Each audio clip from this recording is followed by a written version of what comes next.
जय गुरु जी संगत जी, जय गुरु जी, शुक्राना गुरु जी। संगत जी, आप सभी का मेरे यूट्यूब चैनल में बहुत बहुत स्वागत है। गुरु जी की लाडली बेटी सरिता। संगत जी, गुरु जी के मंत्र जाप के साथ हम आज के दिन की शुरुआत करते हैं। ओम नमः शिवाय, शिव जी सदा सहाय। ओम नमः शिवाय, गुरु जी सदा सहाय। संगत जी, आज जो भी संगत प्रेम और श्रद्धा के साथ सत्संग सुन रही है, सबसे पहले आप सभी को मेरा प्रेम भरा जय गुरु जी। संगत जी, सबसे पहले अपने मन को संसार की दौड़ से निकाल कर गुरु जी के श्री चरणों में अर्पित कर दीजिए। अपनी आंखें बंद कीजिए और मन ही मन में गुरु जी का स्मरण कीजिए। गुरु जी, अगर हमारे मन में कोई अहंकार हो, कोई क्रोध हो, कोई शिकायत हो, कोई दुख हो, कोई डर हो, कोई बेचैनी हो, तो आज अपने चरणों में उसे स्वीकार कर लीजिए। हमारे मन को शांति दीजिए, हमारी बुद्धि को सही दिशा में दीजिए और हमारे जीवन में अपनी कृपा की वर्षा बनाए रखिए। संगत जी, इंसान की ज़िंदगी में ना ऐसा कोई नहीं है जिसे कोई दुख ना मिला हो। किसी के घर में कोई ना कोई संकट ज़रूर रहता है। कोई फाइनेंशियली परेशान है तो कोई बच्चों को लेके बहुत परेशान है। किसी को बिजनेस में घाटा हो रहा है तो कोई बीमारी से परेशान चल रहा है। संगत जी, कोई तो रिश्तों की उलझनों में इतना उलझ गया है कि उसे समझ ही नहीं आ रहा है कि मैं क्या करूं। लेकिन हमेशा एक बात याद रखिएगा, जब इंसान की उम्मीदें ख़त्म होती हैं तब गुरु जी की कृपा वहीं से शुरू होती है। हम अक्सर सोचते हैं कि हमारी प्रार्थना सुनी नहीं जा रही है, लेकिन गुरुजी कभी देर नहीं करते हैं। वे सही समय पर सही तरीके से सही इंसान के थ्रू हमारी झोली भर देते हैं। गुरुजी का दरबार कोई साधारण स्थान नहीं है संगत जी। वहाँ कोई अमीर नहीं है, कोई गरीब नहीं है, कोई बड़ा नहीं है, कोई छोटा नहीं है। वहाँ हर एक व्यक्ति सिर्फ एक गुरुजी की संगत होता है। गुरुजी की नज़र में सब बराबर होते हैं। कई लोग पहली बार गुरुजी के बड़े मंदिर में जाके केवल उनको ये जिज्ञासा रहती है कि हम यहाँ से गुरुजी को बहुत कुछ मांगने आए हैं। लेकिन लौटते समय ना संगत जी, उनके चेहरे पे बहुत मुस्कान होती है, सुकून होता है। वह शब्दों में तो बयां किया ही नहीं जा सकता। संगत जी, कई बार हम कहते हैं गुरुजी मेरी सुनो, लेकिन गुरुजी मुस्कुरा कर कहते हैं पहले तुम मेरा भरोसा तो करो, तुम पहले मुझे मानना तो शुरू करो, फिर मांगना। संगत जी, गुरुजी ने हमेशा कहा है मांगो नहीं मनो। संगत जी, जब भरोसा पूरा होता है ना तभी चमत्कार होते हैं। संगत जी, गुरुजी हमेशा कहते हैं कि किसी का दिल मत दुखाना, किसी के लिए बुरा मत सोचो, सेवा करो, प्रेम बांटो और सबसे बड़ी बात क्षमा करना सीखो। और हर परिस्थिति में शुक्राना करना मत छोड़ना। समय चाहे बुरा हो अच्छा हो, शुक्राना ज़रूर करिए। याद रखिए संगत जी, जो व्यक्ति सुख में भी शुक्राना करता है और दुख में भी शुक्राना करता है, गुरुजी उसकी तकदीर बदलने में ना देर नहीं लगाते। आज का ये सत्संग केवल सत्संग को आप कहानी लेकर मत सुनिए। ये विश्वास का संदेश होता है संगत जी, धैर्य का संदेश है और उस अटूट कृपा का अनुभव है जो गुरुजी अपनी संगत पे करते हैं। जब इंसान पूरे मन से गुरुजी को अपना लेता है ना, तो हो सकता है संगत जी इस सत्संग में आपको कुछ ऐसा लगे जो आपके घर से रिलेट कर रहा हो। संगत जी, आपकी परेशानी उनसे मैच हो रही हो, उनके आंसू आपको अपने लगने लगे। अगर ऐसा हो तो समझ लीजिए कि गुरुजी आज आपसे कुछ कहना चाहते हैं। इसलिए पूरे मन से सुनिए, बीच बीच में गुरुजी का नाम लेते रहिए, शुक्राना ज़रूर करते रहिए, शुक्राना गुरुजी। और जहाँ भी मन भावुक हो जाए वहीं रुककर केवल एक शब्द ही आपको कहना है, शुक्राना गुरुजी। जो दिया उसका भी शुक्राना, जो नहीं दिया उसका भी शुक्राना। क्योंकि जिस घर में शुक्राने होते हैं ना संगत जी, वहाँ कृपा अपने आप चली आती है। तो आइए अब बिना समय गंवाए गुरुजी की असीम कृपा से जुड़े आज के इस भावपूर्ण सत्संग को शुरू करते हैं। मैं प्रार्थना करती हूँ कि इन सत्संगों के माध्यम से हर सुनने वाले के जीवन में आशा का दीप जले, विश्वास और मजबूत हो और गुरुजी की कृपा आप सब पर बनी रहे। तो प्रेम से बोलिए संगत जी, जय गुरु जी, शुक्राना गुरु जी। तो संगत जी, सत्संग को स्टार्ट करते हैं। ये सत्संग हमें एक आंटी जी ने लिख के भेजा है। आंटी जी कहते हैं, जय गुरु जी, शुक्राना गुरु जी, अनंतम अनंतम शुक्राना गुरु जी महाराज। संगत जी, मैं अपना शुक्राना सत्संग आप सभी के साथ शेयर करना चाहती हूँ। मेरा नाम रीमा है और मैं दिल्ली की रहने वाली हूँ। लगभग मेरी एज संगत जी 42 ईयर्स है। मेरा एक बेटा और एक बेटी और हस्बैंड और सास ससुर हैं। संगत जी, देखने में मैं बहुत हँसमुख हूँ, लेकिन अंदर से पूरी तरह टूट चुकी हूँ। करीब 12 साल पहले संगत जी मुझे डायबिटीज़ का पता चला था। संगत जी, शुरुआत में मैंने बहुत दवाइयाँ ली, लेकिन लापरवाही भी बहुत बार हो गई थी। समय बीतता गया और बीमारी बढ़ती चली गई। एक दिन अचानक संगत जी मेरे पैरों में बहुत ज़्यादा सूजन आने लगी, चेहरा फूलने लगा, सांस चढ़ने लगी, लगातार थकान रहने लगी। संगत जी, डॉक्टर के पास गए तो डॉक्टर ने सारे टेस्ट किए और डॉक्टर ने कहा, रीमा जी, आपकी किडनियों पर डायबिटीज़ का बहुत असर हुआ है, काफ़ी असर हो चुका है। एक किडनी आपकी लगभग 70% ख़त्म हो चुकी है और दूसरी किडनी आपकी 30% तक प्रभावित दिख रही है। अब आपको बहुत सावधानी रखनी होगी। उस दिन संगत जी मेरी दुनिया जैसे थम ही गई हो। सख्त डाइट दी गई मुझे, मीठा बिल्कुल बंद कर दिया गया मेरा। बहुत सी चीज़ों पर मुझे रोक लगा दी गई। दवाइयाँ, टेस्ट, हॉस्पिटल रिपोर्ट, यही सब मेरी दिनचर्या बन गई थी। धीरे धीरे संगत जी मेरा वजन भी 120 किलो हो गया था। जहाँ मैं 70 किलो की हुआ करती थी, 120 किलो तक पहुँच गया। 5-10 कदम चलना भी मेरे लिए बहुत कठिन हो गया था। सीढ़ियाँ चढ़ना तो जैसे किसी पहाड़ पर चढ़ने जैसा लगता था। और रात को मैं रोते रोते भगवान से कहती थी, हे प्रभु, अगर मुझे ठीक नहीं करना तो कम से कम इतना बल तो दे दो कि मैं अपने बच्चों के सामने टूटूं नहीं। संगत जी, मेरा पति भी परेशान थे। घर की बचत इलाज में ही लग रही थी। हर महीने नई रिपोर्ट, नए टेस्ट, नई दवाइयाँ। आप तो जानते ही हैं संगत जी, एक बार बस डॉक्टर्स के पास चले जाओ, वो आपका घर खाली कर देते हैं। संगत जी, मुझे ऐसे लगता था जैसे मैं अपने परिवार पर बोझ बन गई हूँ। और एक संगत जी, मैं ऐसे महसूस करती थी कि सारा खर्च मेरे ऊपर ही हो रहा है और किसी के ऊपर कोई खर्च नहीं हो रहा। संगत जी, एक दिन मेरे कज़न का कॉल आया। उसने कहा कि दीदी, आज हमारे घर पे गुरुजी का सत्संग है, आपको ज़रूर ज़रूर आना है। संगत जी, मैंने मना कर दिया। मैं कैसे आऊँ, मैं ठीक से चल भी नहीं पाती हूँ। ऊपर से मैं ना मिठाई खा सकती हूँ, ना ही मैं लंगर खा सकती हूँ, वहाँ जाकर करूँगी क्या?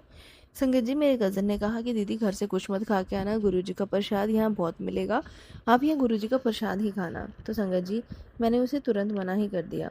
संगत जी, जो मेरी कज़न है उसने कहा कि आप खाने के लिए मत आइए, पर आप कम से कम गुरुजी का आशीर्वाद तो लेने आ जाइए।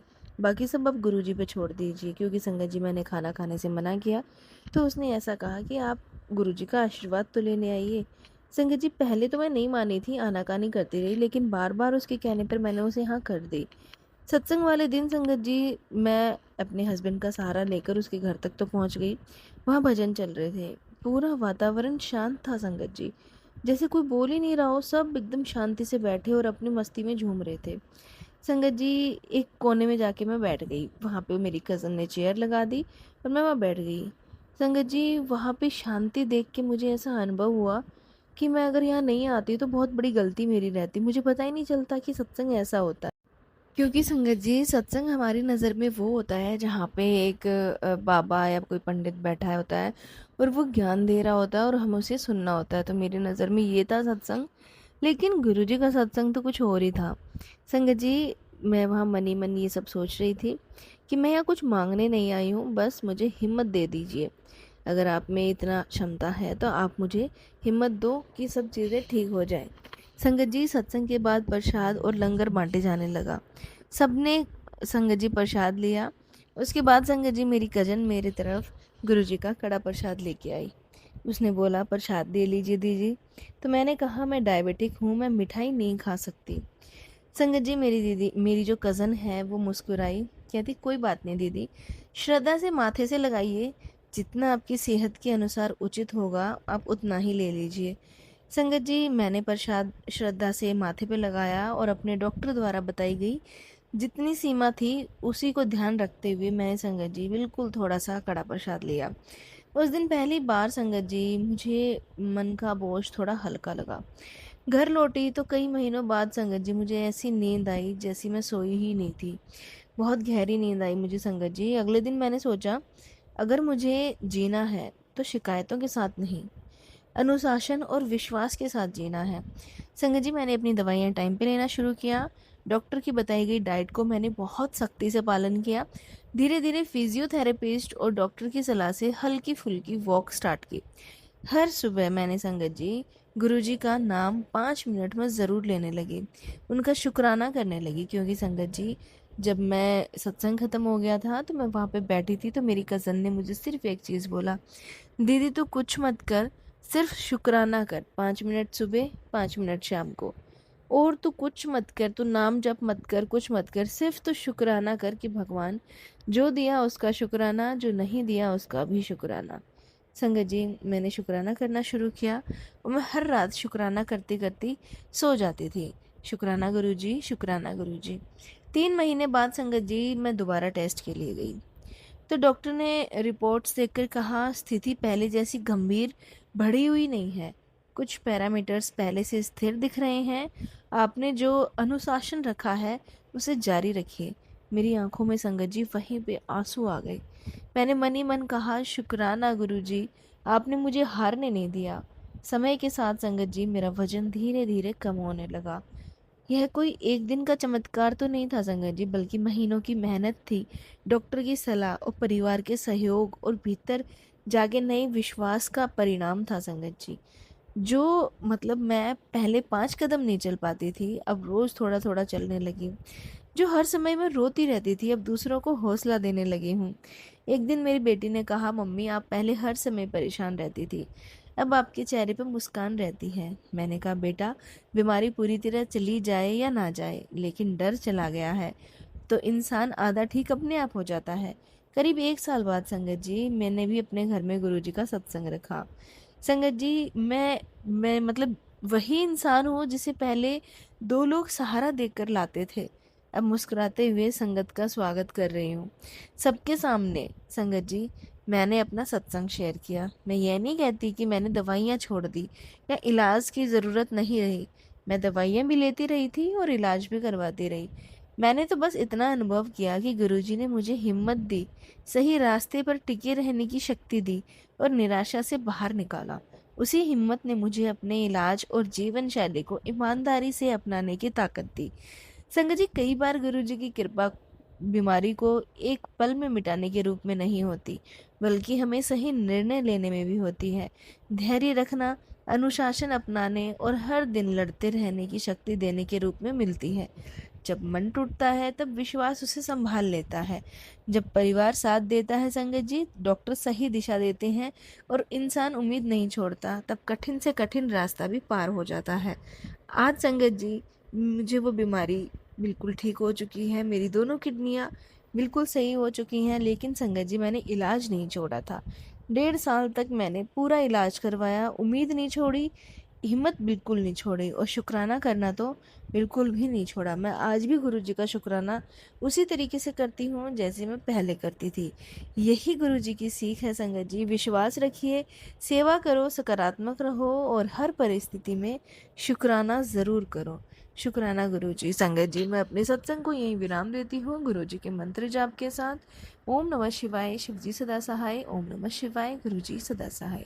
संगत जी, ये था सत्संग जो आंटी जी ने हमारे साथ शेयर किया। एक और सत्संग आपके साथ शेयर करते हैं। एक आंटी जी का सत्संग जिन्होंने हमें लिख के भेजा है। आंटी जी कहते हैं, जय गुरु जी, शुक्राना गुरु जी, मेरा नाम सविता है और मैं एक छोटे से गांव की रहने वाली हूँ। मेरा गांव बंगाल में पड़ता है। संगत जी, बचपन से ही मेरा एक सपना था, पढ़ना और बच्चों को पढ़ाना।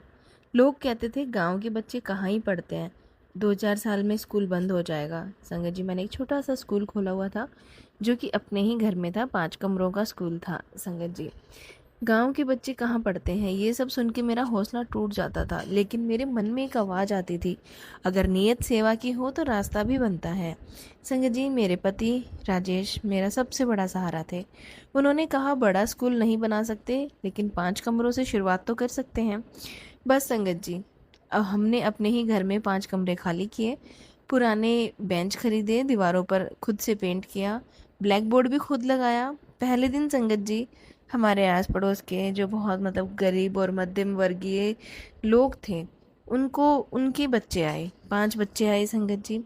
मैंने उन 5 बच्चों को ऐसे पढ़ाया जैसे पूरे ज़िले का सबसे बड़ा स्कूल ही हमारा हो।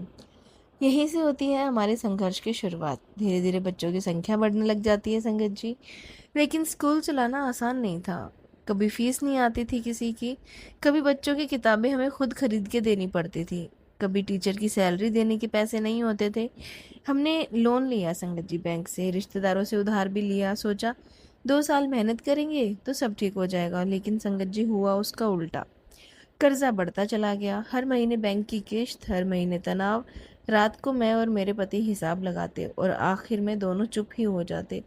एक रात मैंने रोते रोते संगत जी गुरुजी से कहा, हाथ जोड़ के, गुरुजी हमें धन नहीं चाहिए, बस इतना आशीर्वाद दे दो कि ये स्कूल कभी बंद ना हो। यह सिर्फ हमारा नहीं, पूरे गांव के बच्चों का भविष्य है। अगर आपकी इच्छा हो तो एक दिन हमें बड़ा स्कूल भी दे देना। उस दिन के बाद संगत जी मैंने गुरुजी से मांगना छोड़ दिया, बस शुक्राना करना शुरू कर दिया। 1 साल बाद संगत जी, पूरा 1 साल निकल गया, कोई चमत्कार नहीं हुआ, लेकिन छोटे छोटे रास्ते खुलते गए।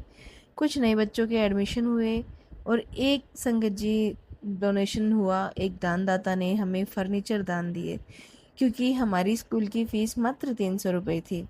एक शिक्षक संगत जी अपनी आधी तनख्वाह में पढ़ाने को तैयार हुई। धीरे धीरे हमने बगल वाली ज़मीन किराए पर ली। फिर कुछ समय और संगत जी हमें कमरे बनाए। हमारा छोटा स्कूल अब गांव में जानने पहचानने लगा।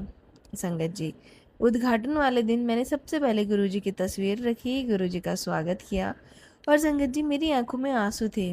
मैं सिर्फ इतना कहा, गुरुजी मेरा स्कूल नहीं है, ये सिर्फ आपका स्कूल है, हम तो यहाँ पे केवल माध्यम हैं।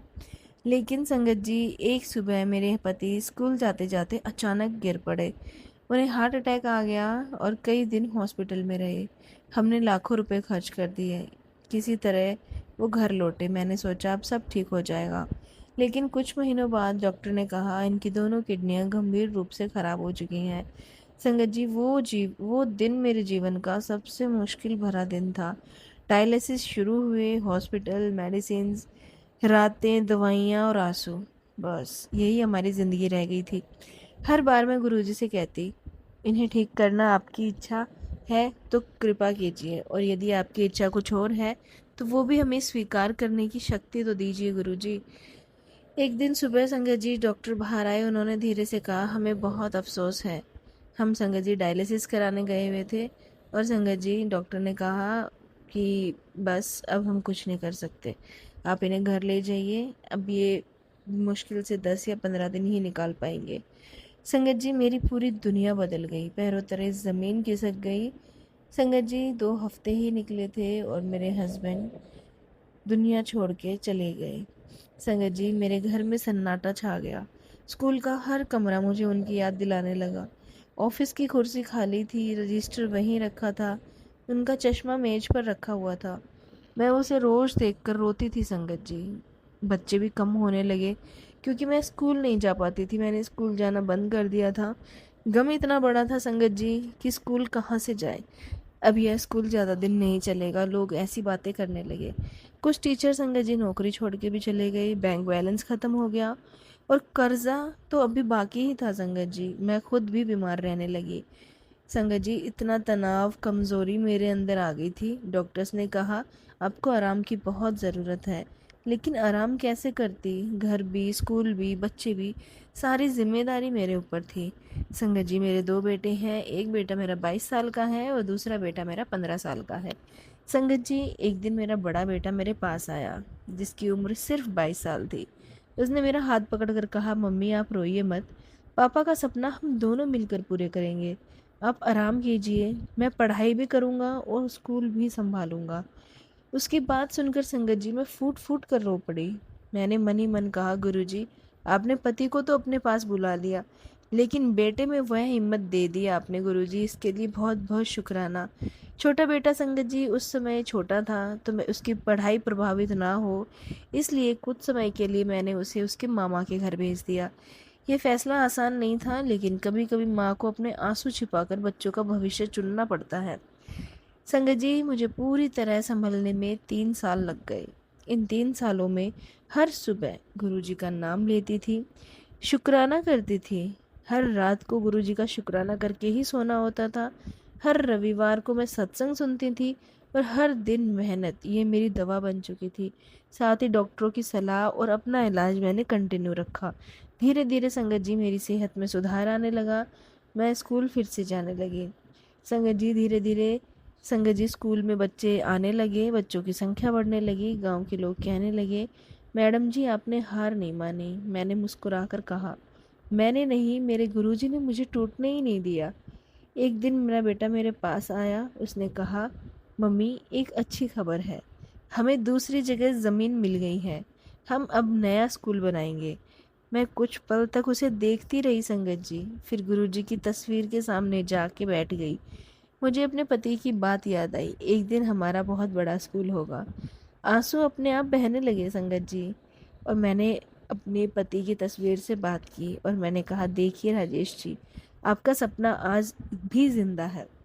संगत जी, आज मैं आपके सामने बैठी हूँ।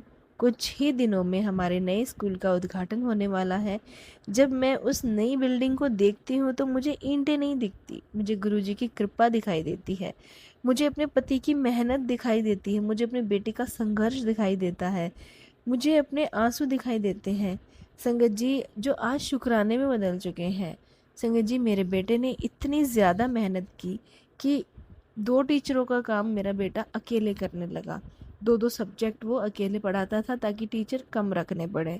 संगत जी, मेरा बेटा बहुत होनहार है, सिर्फ़ और सिर्फ़ गुरुजी महाराज की कृपा से। संगत जी, अगर आज मुझसे कोई पूछे ना, क्या गुरुजी चमत्कार करते हैं? तो मैं कहूँगी हाँ। लेकिन हर चमत्कार बिजली की तरह अचानक नहीं होता।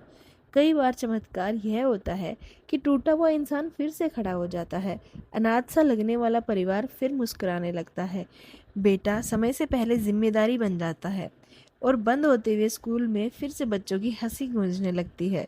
मेरे लिए तो ये चमत्कार था संगत जी।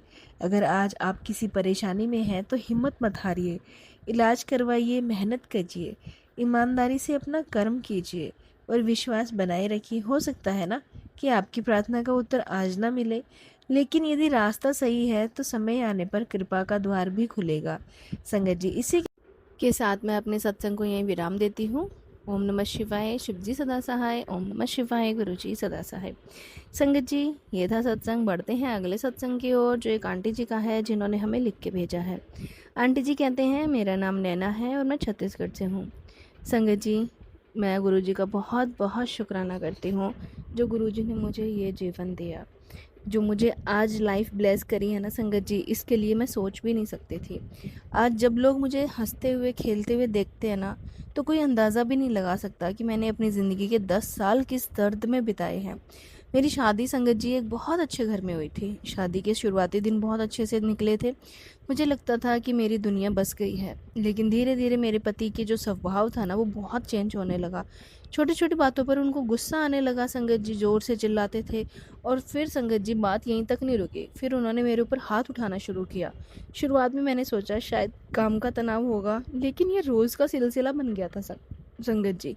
मैं हर रात तकिए में मुंह छिपाकर रोती थी। मेरी सास मुझसे कहती थी, बहू, औरत का घर तो ससुराल ही होता है, सब सहना सीखो। मैं चुप रहती, मायके वालों को भी कुछ भी नहीं बताती थी संगत जी। मैं चाहती थी मेरा घर बच जाए, लेकिन मेरा घर तो रोज़ टूट रहा था संगत जी। धीरे धीरे मुझे हर टाइम डर लगने लगा। मुझे लगता था जैसे घर में कदम रखते ही मेरा मन घबरा जाता है। रात को नींद नहीं आती थी, बुरे सपने आते थे। मेरे परिवार के कुछ लोग कहने लगे कि शायद किसी ने तेरे ऊपर कुछ गंदा काम किया है, कोई जादू टोना किया है, कोई मारन किया की गई है, कोई बुरा प्रभाव कराया है। संगत जी, उस समय मैं बहुत डरी हुई रहती थी। मुझे हर बात उसी डर से जुड़ी हुई लगने लगती थी। आज जब पीछे मुड़कर देखती हूँ तो समझ आता है कि लगातार हिंसा, भय और तनाव ही इंसान का सबसे बड़ा डर है। मन शरीर पर गहरा असर डालता है। 10 साल संगत जी, पूरे 10 साल मैंने आंसुओं में बिताए। एक दिन आईने में खुद को देख के चेहरा देखा तो देखा कि मेरी चमक ही गायब थी। आंखों के नीचे इतने काले घेरे। मैंने खुद से पूछा, मेरी यही ज़िंदगी है क्या? इसी बीच मेरी एक संगत जी फ्रेंड आई, बचपन की फ्रेंड थी संगत जी, मम्मी के पास आई थी मेरे मम्मी के घर पे। तो उसने मेरे बारे में पूछा, तो मेरी मम्मी ने उसे मेरा फ़ोन नंबर दे दिया। उसने संगत जी मुझे फ़ोन किया और उसने मुझसे मिलने की इच्छा की। संगत जी, मैं फ़ोन पे ही फूट फूट के रोने लगी। उसने मुझसे कहा, तू पहले जैसी नहीं रही है। पहली बार संगत जी मैंने अपना दर्द किसी के सामने रखा। मैंने पूरी बात उसको बताई। उसने मेरी बात बिना बीच में मुझे रोके सुनी। फिर बोली, इस सोमवार तू मेरे साथ चल, हमारे घर पे गुरुजी का सत्संग है। मैंने कहा, मुझ में कहीं जाने की ताकत नहीं है और ये लोग मुझे जाने भी नहीं देंगे। वो मुस्कुराई, कहती, ताकत लेकर नहीं, ताकत लेने जाना है। और ये लोग तुझे जाने देंगे क्योंकि गुरुजी तुझे बुला रहे हैं। संगत जी, उसका इतना विश्वास से कहना मेरे अंदर आत्मविश्वास आ गया। मैं संगत जी सोमवार को उसके घर पे सत्संग था, उसके साथ कई भजन चल रहे थे। संगत बिल्कुल शांत बैठी थी। मैं एक कोने में जाके बैठ गई। पहली बार मुझे लगा जैसे कोई मुझे बिना जज किए सुन रहा है। मेरी आंखों से आंसू बह रहे थे। मन ही मन में कह रही थी, अगर आप सच में गुरुजी हो, अगर मेरी ज़िंदगी बदल सकते हो तो मुझ बदल के दिखाओ, मुझे हिम्मत दो। संगत जी, एक बुजुर्ग माताजी मेरे पास आई उसी सत्संग में। उसने मुझसे कहा, बेटा डर मत, किसी भी अंधविश्वास से पहले अपनी सुरक्षा और अपने मन का ध्यान रख। गुरुजी हमें हिम्मत देते हैं कि हम सही कदम उठाएं। उनकी यह बात संगत जी मेरे दिल को छू गई। उस दिन के बाद मैंने हर सुबह 5 मिनट गुरुजी से प्रार्थना करना शुरू किया, शिकायतें करना बंद किया। मैंने अपने लिए खड़ा होना शुरू किया। मुझे संगत जी हिम्मत मिली। संगत जी, मैंने काउंसलर से बात की जिसने मुझे बहुत हिम्मत दी, मेरा आत्मविश्वास बढ़ाया। एक दिन संगत जी फिर मेरे पति ने मुझ पे हाथ उठाया, लेकिन इस बार मैं चुप नहीं रही। मैंने बहुत ही शांत स्वर में कहा, अब बस, हिंसा किसी रिश्ते का हिस्सा नहीं बन सकती। मैंने अपने परिवार और भरोसेमंद लोगों को सब कुछ बता दिया। समय तो बहुत लगा संगत जी, लेकिन धीरे धीरे हालात बदलने लगे। परिवार के बड़ों की बैठक हुई। मेरे पति ने भी इलाज और काउंसलिंग लेने के लिए सहमति दी। गुस्से पर काबू शुरू किया। रिश्ते को बचाने की कोशिश तभी हुई जब सम्मान और सुरक्षा दोनों को प्राथमिकता दी गई। संगत जी, सबकी कहानी एक जैसी नहीं होती है। कई बार रिश्ते सुधर भी जाते हैं और कई बार रिश्ते ख़त्म भी हो जाते हैं, लेकिन किसी भी स्थिति में हिंसा को सहते रहना समाधान नहीं है। आज जब मैं गुरुजी के चरणों में बैठती हूँ तो एक ही बात कहती हूँ, गुरुजी आपने मेरे हालात जादू से तो नहीं बदले, आपने मुझे डर से बाहर निकाला, हिम्मत दी, सही लोगों से मिलवाया और अपने आत्मसम्मान को पहचानना सिखाया। अगर आज कोई बहन इस सत्संग को सुन रही है और यह भी मारपीट, अपमान और डर में जी रही है, तो मैं उनसे एक चीज़ कहना चाहती हूँ, चुप मत रहो, अपने किसी भरोसेमंद से अपनी बात करो, ज़रूरत हो तो कानून की सहायता लो। अपना इलाज, अपनी सुरक्षा, अपना सम्मान कभी मत छोड़ो और विश्वास रखो, अंधेरी रात चाहे कितनी भी लंबी हो, सुबह ज़रूर होती है। संगत जी, इसी के साथ मैं अपने शुक्राने को विराम देती हूँ। ओम नमः शिवाय, शिवजी सदा सहाय। ओम नमः शिवाय, गुरुजी सदा सहाय। संगत जी, ये थे सत्संग जो हमने आपके साथ शेयर किए हैं। अगर आप भी अपने सत्संग हमारे साथ शेयर करना चाहते हैं तो आप भी अपने सत्संग हमारे साथ शेयर कर सकते हैं। तो चलिए संगत जी, मिलते हैं अगले सत्संग में। जब तक के लिए आप सभी गुरु प्यारी संगत को जय गुरु जी, शुक्राना गुरु जी।